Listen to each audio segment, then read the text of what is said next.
Hello everybody, welcome to this video on our YouTube channel Smartly by SSB Institute. Today we will be continuing our polity lecture series with the second topic of making of Indian Constitution. This series is quite important for each and every competitive examinations like UPSC, MPSC, civil services, state services and defense services as well. This video is presented to you by me, Rashmita Sahu. Let me give you a brief introduction about myself. I have been selected as Police Sub Inspector, a Class 2 officer through MPSC examination, and in 2019 I have appeared for Class 1 interview of MPSC Civil Services examination. So now friends, before starting this lecture, I would just like to say you that try to make notes of important topics that you feel while listening or watching the lecture. If you have any doubts, please comment me in the comment section. So, let's begin today's topic, that is making of the constitution. So, let's see the important dates and facts. In 1934, the idea of constituent assembly was given by M.N. Roy. Okay, so M.N. Roy was the person. M.N. Roy was the pioneer of the communist movement in India. In 1934, he said that there should be a constituent assembly. So, in 1935, that was Indian National Congress who demanded the same. And finally, the British accepted this through August offer in the year 1940. In 1942, Sir Stafford Cripps made a draft which was rejected by Muslim League. They wanted two constituent assembly. Now, this lecture will be in both the languages, Hindi as well as English. पहले मैं आपको बता दूं कि इसमें some important dates हैं, तो वो है 1934। 1934 में M.N. रॉय थे, उन्होंने कॉन्स्टिट्यूएंट असेंबली होने की एक आइडिया दी थी, ठीक है। उसके बाद इट वाज इन 1935। 1935 में क्या हुआ, इंडियन नेशनल कांग्रेस ने डिमांड किया था फर्स्ट टाइम कि हमें एक कॉन्स्टिट्यूएंट असेंबली बनानी चाहिए। फाइनली ब्रिटिश ने 1940 में इसको एक्सेप्ट किया as an August offer. Then 1942 में एक क्रिप्स मिशन फॉर्म हुआ 1942, और उसके हेड थे सर स्टैफर्ड क्रिप्स। और ये क्रिप्स मिशन में मुस्लिम लीग ने इनको रिजेक्ट किया। वाई दे रिजेक्टेड, क्योंकि उनको दो कॉन्स्टिट्यूएंट असेंबली चाहिए थी separate for Muslims. Then 24 March 1946 को कैबिनेट मिशन बनाया गया, तो उसमें 3 ब्रिटिश मेंबर्स थे। Point to be note, so friends आपको यहाँ पे पॉइंट ये नोट करना है कि कैबिनेट मिशन प्लान के 3 ब्रिटिश मेंबर्स कौन थे। डायरेक्टली स्टैटिक क्वेश्चन इसमें पूछा जाता है। तो the 3 persons were Cripps, Alexander and Lawrence. तो उन्होंने 16 में 1946 को ये कैबिनेट मिशन प्लान को उन्होंने बताया, और उन्होंने जो मुस्लिम लीग बोल रही थी कि हमें 2 कॉन्स्टिट्यूएंट असेंबली चाहिए, तो उन्होंने ये प्लान क्या किया, एबॉलिश किया। Then finally 1946 in the month of July और अगस्त में इलेक्शंस हुए थे, और उसमें इंडियन नेशनल कांग्रेस को 208 सीट्स मिले थे और मुस्लिम लीग को 73 सीट्स मिले थे, और बाकी के जो अदर रेस्ट है अदर पार्टीज उनको 15 सीट्स थे। तो अभी आपको यहाँ पे याद ये रखना है कि आइडिया किसने दी थी, ही वॉज M.N. रॉय। फिर उसके बाद स्टैटिक 1935 में इंडियन नेशनल कांग्रेस, उसके बाद अगस्त ऑफर आई, उसके बाद क्रिप्स मिशन प्लान बना जिसको मुस्लिम लीग ने बॉयकॉट किया, उसके बाद कैबिनेट मिशन प्लान बना जिसमें 3 मेंबर्स थे, Cripps, Alexander and Lawrence. Point to be noted, once again I am repeating. और उसके बाद फाइनली 1946 में इलेक्शंस हुए थे जिसमें कि इंडियन नेशनल कांग्रेस जीत कर आई और उन्हें 208 सीट्स मिले थे। The British divided the seats into British India and princely states. तो अभी ब्रिटिश इंडियन के सीट्स कितने थे, दे वेर 296। उसमें से 296 में से 11 गवर्नर प्रोविंसेस थे और 4 चीफ कमिश्नर्स थे। तो गवर्नर प्रोविंसेस 11 जो थे वो कौन से थे, आपको ये याद रखना है, Madras, Bombay, UP, Bihar, central provinces, Odisha, Punjab, north west frontier, Sindh, Bengal, Assam. और चीफ कमिश्नर जो प्रोविंसेस थे 4, तो वो कौन से थे, दिल्ली, अजमेर, कुर्ग एंड ब्रिटिश बलूचिस्तान। इसका भी directly static straight forward question आता है कि 11 प्रोविंसेस कौन से थे। ऑप्शंस में आपको दिया जाता है कोई और नाम, और आपको 11 याद रखने, और उसके साथ साथ आपको चीफ कमिश्नर जो प्रोविंसेस दिल्ली, अजमेर, कुर्ग और ब्रिटिश बलूचिस्तान था, आपको वो भी याद रखना है, ठीक है। The next point is seats were divided as 1 for every million population, मतलब एक सीट हर मिलियन पॉपुलेशन में दिया जाता था। और उसके कम्युनिटीज़ कौन थे? Muslim, Sikh, general. The representatives of the princely states were to be nominated by the head of them. However, no such seat got filled as all the princely states stayed away from the elections. मतलब princely states के जो representative थे उनमें से ही उनके head को उन्हें nominate करना रहता था, बट एज वो इलेक्शन से दूर रहते थे तो इसकी कभी ज़रूरत नहीं पड़ी। Okay, then all important personalities of this, मतलब वहाँ के वो टाइम के सारे इंपॉर्टेंट पर्सनालिटीज़ प्रेजेंट थे एक्सेप्ट गांधी जी। फ्रेंड्स, आपको ये याद रखना है कि कॉन्स्टिट्यूएंट असेंबली बनाते समय सारे पॉलिटिकल लीडर्स, सारे फ्रीडम फाइटर्स जो भी थे वो सब लोग प्रेजेंट थे एक्सेप्ट गांधी जी वहाँ पे प्रेजेंट नहीं थे। ये भी क्वेश्चन पूछा जाता है। द नेक्स्ट इज नवंबर 1946 में असेंबली का कॉन्स्टिट्यूशन हुआ। उसके बाद फर्स्ट मीटिंग असेंबली की दिसंबर 9 1946 हुई। आपको ये डेट याद रखनी है तो रखनी है, बिकॉज फर्स्ट मीटिंग जो थी वो दिसंबर 9 1946 को हुए और उसका जो प्रेसिडेंट थे वो temporary president doctor Sachchidananda Sinha थे। तो वो एक एक्टिंग प्रेसिडेंट थे और वो एक्टिंग प्रेसिडेंट उन्हें जो उस पर बनाया गया था, it was with the French tradition and he was the oldest member. मतलब फ्रेंच ट्रेडिशन का एक ये था कि जो पार्टी में ओल्डेस्ट मेंबर रहेगा उसको प्रेसिडेंट बनाएंगे। तो वो टाइम पर दिसंबर 9 1946 में डॉक्टर सच्चिनंदा सिन्हा के वो ओल्डेस्ट मेंबर थे, इसीलिए उनको एक्टिंग प्रेसिडेंट बनाया गया। तो वो 9 दिसंबर 1946 के मीटिंग में कितने लोग प्रेजेंट थे? आपको ये भी याद रखना है, दैट वे 211 मेंबर्स। और मुस्लिम लीग ने उन्हें बॉयकॉट किया था, ठीक है। उन्होंने बॉयकॉट क्यों किया था? क्योंकि वो पाकिस्तान को सेपरेट पाकिस्तान डिमांड कर रहे थे। तो आपको यहाँ पे याद रखना है 9 दिसंबर 1946 को फर्स्ट मीटिंग हुआ था, उसमें 211 मेंबर्स थे और उसमें मुस्लिम लीग को मतलब उन्होंने बॉयकॉट किया था बिकॉज उनको सेपरेट पाकिस्तान चाहिए था। एंड एक्टिंग प्रेसिडेंट कौन थे? He was doctor Sachchidananda Sinha. उसके बाद दिसंबर 11 1946 को सेकेंड मीटिंग हुआ। तो वो मीटिंग में डॉक्टर राजेंद्र प्रसाद को प्रेसिडेंट मतलब परमानेंट प्रेसिडेंट इलेक्ट किया गया। और उसमें द असेंबली दो टाइप से वर्क करती थी, एक तो लेजिस्लेटिव बॉडी के हिसाब से एंड एक लेजिस्लेटिव काउंसिल। तो whenever assembly worked as legislative body तो प्रेसिडेंट उसके कौन थे? जीवी मावलानकर। और जब वो कॉन्स्टिट्यूएंट बॉडी जैसे काम करती थी तो उसके प्रेसिडेंट थे डॉक्टर राजेंद्र प्रसाद। आपको ये दो बातें भी याद रखनी है। द नेक्स्ट पॉइंट इज दिसंबर 13 1946 को नेहरू ने ऑब्जेक्टिव रेजोल्यूशन को प्रेजेंट किया। ऑब्जेक्टिव रेजोल्यूशन ये है जो आज हमारा हम प्रीएम्बल बोलते हैं, उसी का ही एक पार्ट हम ऑब्जेक्टिव रेजोल्यूशन बोल सकते हैं, या तो फिर हम ऑब्जेक्टिव रेजोल्यूशन से हमने हमारा प्रीएम्बल बनाया है। The constituent assembly had 11 session. Friends, ये पूरा ये जो भी आपको स्लाइड दिख रही है that is totally a static part. आपको ये क्वेश्चंस डायरेक्टली पूछे जाते हैं। इसके डेट्स और इसके जो भी मैं अभी आपको पॉइंट्स बता रही हूँ, जो भी आप डार्क लाइन में देख सकते हो, वो सारे इंपॉर्टेंट है। द कॉन्स्टिट्यूएंट असेंबली टोटल उसमें 11 सेशंस थे और उन्होंने टोटल 2 साल 11 महीने और 18 दिन लगाए थे ये ड्राफ्ट प्रिपेयर करने के लिए। And the first draft was presented in February 1948 और सेकेंड ड्राफ्ट था अक्टूबर में, ठीक है। आपको ये नवंबर 1946, दिसंबर 9 1946, दिसंबर 11 1946, दिसंबर 13 1946 जो ऑब्जेक्टिव रेजोल्यूशन था, और फाइनली उन्होंने कितने सेशंस किए थे? Total 11 sessions with 2 years 11 months and 18 days। आपको ये याद रखना है। और उसके बाद आपको ये भी याद रखना है कि द ड्राफ्ट जो था वो सिर्फ 114 दिन के लिए कंसिडर किया गया था और उन्होंने वो बनाने के लिए हमने 60 कंट्रीज़ के लिए 60 कंट्रीज से हेल्प ली थी and almost we have spend 6 lakhs rupees around that, ठीक है।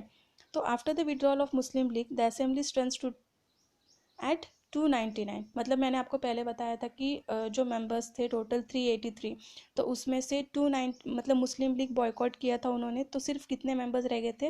That was 299। Now we will see other functions which were performed. Other function मतलब it ratified the commonwealth membership on May 1949। ये सारे जो भी डेट्स है आपको डायरेक्टली इससे क्वेश्चंस आते हैं।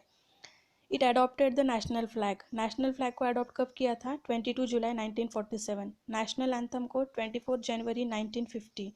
नेशनल सॉन्ग को 24 जनवरी 1950।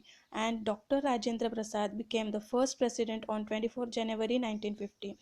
सर्विसेज एग्जामिनेशंस में इसमें फंसाया जाता है कि डॉक्टर राजेंद्र प्रसाद का जो प्रेसिडेंटशिप उनको मिला था when he became the president, आपको कोई और डेट दी जाती है 24 जनवरी 1949, तो हमें लगता है इंडिपेंडेंस के बाद तुरंत राजेंद्र प्रसाद को बना दिया गया था, but that is not the case. 24 जनवरी 1950 को ही उनको प्रेसिडेंट बनाया था।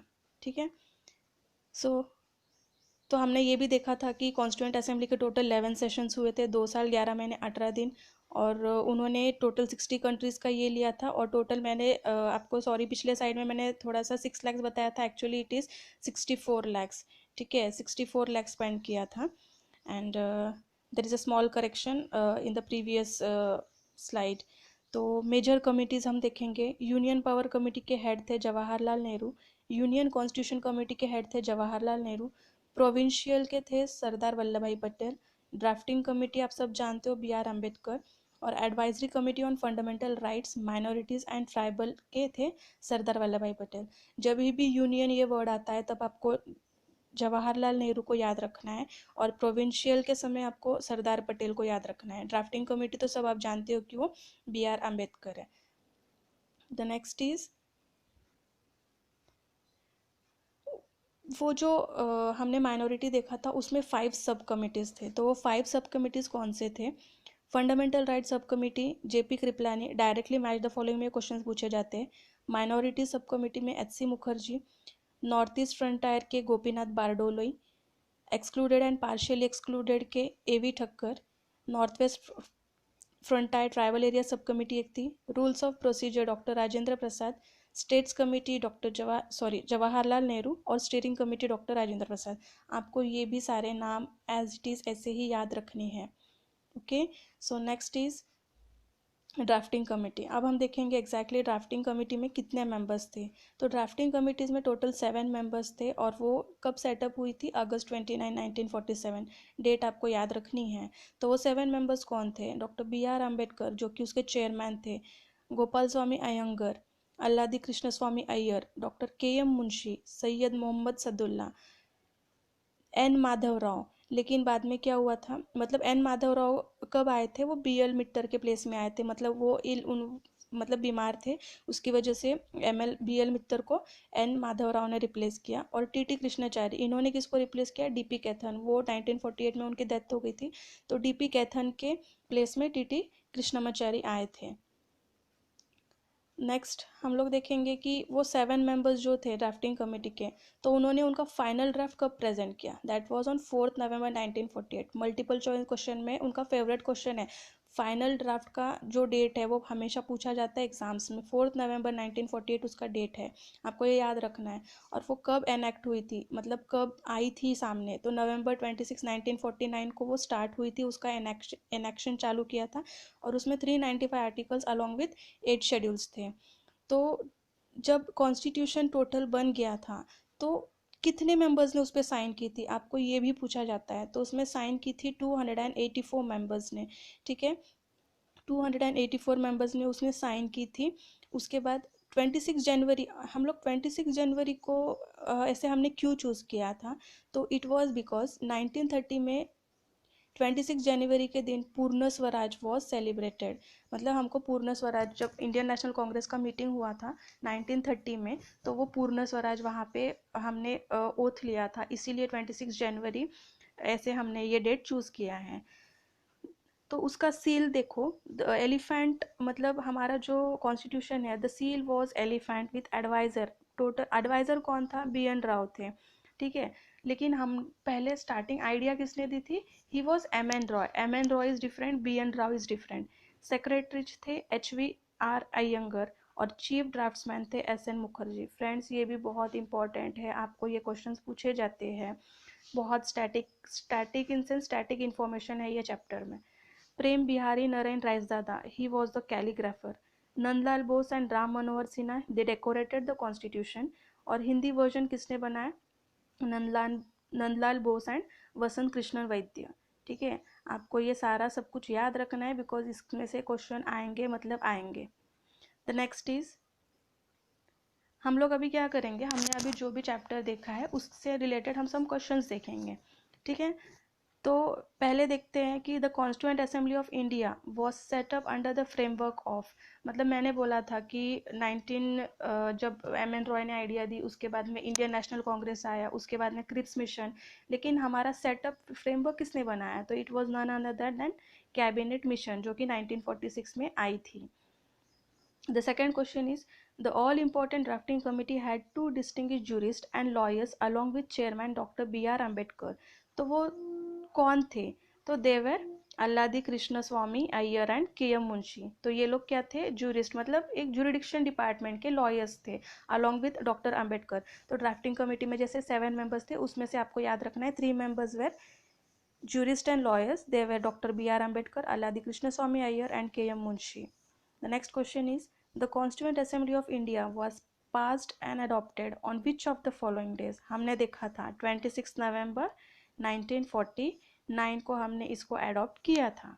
All right, then question number 4 है, the national anthem was adopted by the Constituent Assembly on which of the following day? तो नेशनल एंथम कब हुआ था, हमने देखा था, आप मुझे कमेंट सेक्शन में ये बताइए। The first meeting of the Constituent Assembly had taken place on December 9th, 1946 and it was presided by whom as the interim president?